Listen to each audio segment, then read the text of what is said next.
Bonjour et bienvenue dans le tutoriel de formation sur la configuration du protocole de routage RIP. Donc pour ce faire, j'ai créé en fait trois réseaux qui sont très simples. Mon premier réseau qui est ici mon LAN de mon premier réseau, le LAN de mon second réseau et un réseau pour que les routeurs puissent communiquer entre eux. Donc sur mon poste 0, donc mon poste de gauche, on va regarder ici les configurations de sa carte réseau. Il est à 192.168.10.10, donc mon réseau numéro 1 qui est le réseau de gauche, c'est le réseau 192.168.10.0.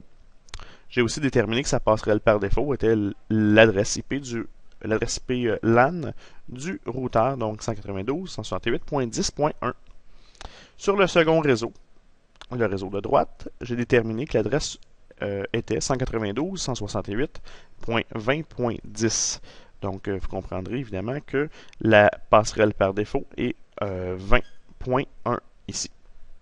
Donc, ceci dit, mon poste numéro 1, donc mon poste de gauche, on va faire un test, on va s'assurer avant tout qu'il soit capable de parler à l'interface LAN du routeur, donc 192.168.10.1.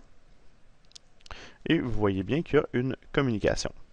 Sur mon poste numéro 1, donc mon poste numéro 2, si on veut, mon poste de droite, je vais aller ici, en command prompt, et je vais faire 192.168.20.1 en ping. Et vous allez voir qu'il y a, dans quelques secondes, qu'il y a une communication qui est effectuée, donc 192.168.20.1. Donc ça répond très bien. Ceci dit, on va s'assurer ici, je vais aller sur mon routeur 1, et on va aller faire un ping 192.168.99.2. Vous voyez qu'il y a un succès. Donc, mes routeurs, quant à eux, on a appliqué ici, je vais juste laisser ma souris. Donc, vous voyez à Fast Ethernet 00 que son adresse IP de la carte LAN, est 192.168.10.1. La carte réseau WAN, qui est à l'occurrence un câble série, c'est 192.168.99.1 avec un masque de 28 bits. Donc 28 bits qui nous permet d'avoir jusqu'à 14 adresses dans un même sous-réseau. Sur le routeur numéro 2, quant à lui, son adresse IP LAN est bien 192.168.20.1 et son adresse IP WAN, c'est 99.2, toujours dans le même masque de 28 bits. Donc on voit que les deux routeurs ont pu communiquer, les PC ont pu communiquer aussi. Et si je tente ici de communiquer avec mon deuxième PC qui est 192.168.20.10, présentement c'est Destination Host Unreachable. Donc c'est impossible, il n'est pas capable de trouver le chemin pour se rendre. Ce qui est le plus utilisé ici, ce qu'on doit utiliser dans notre cas, on va utiliser le protocole de routage RIP. Donc pour ce faire, on va se mettre en mode Enable, en mode Conf-T. Et RIP va nous permettre que les routeurs puissent partager les routes qui sont connues. Donc il va dire, regarde, moi je connais tel réseau, et l'autre routeur va dire, regarde, quant à moi je connais celui-là, celui-là. Et ainsi, ils vont savoir quand que les gens vont envoyer un paquet à la passerelle par défaut, donc au routeur, il va pouvoir dire, ah mais regarde, si tu veux t'en aller par là, je le connais le chemin, va parler à tel routeur.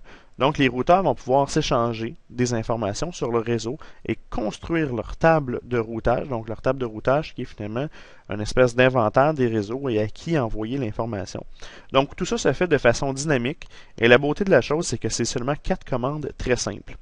Donc je me retrouve en mode conf-t, donc en mode config, et je vais aller faire routeur RIP, Enter, version 2.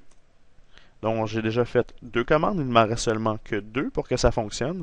Et on va lui écrire les réseaux que lui connaît. Donc son premier réseau que le routeur 1 connaît, c'est son réseau local. Donc Network 192.168.10.0. Et il connaît aussi le Network 192.168.99.0 qui est son interface WAN.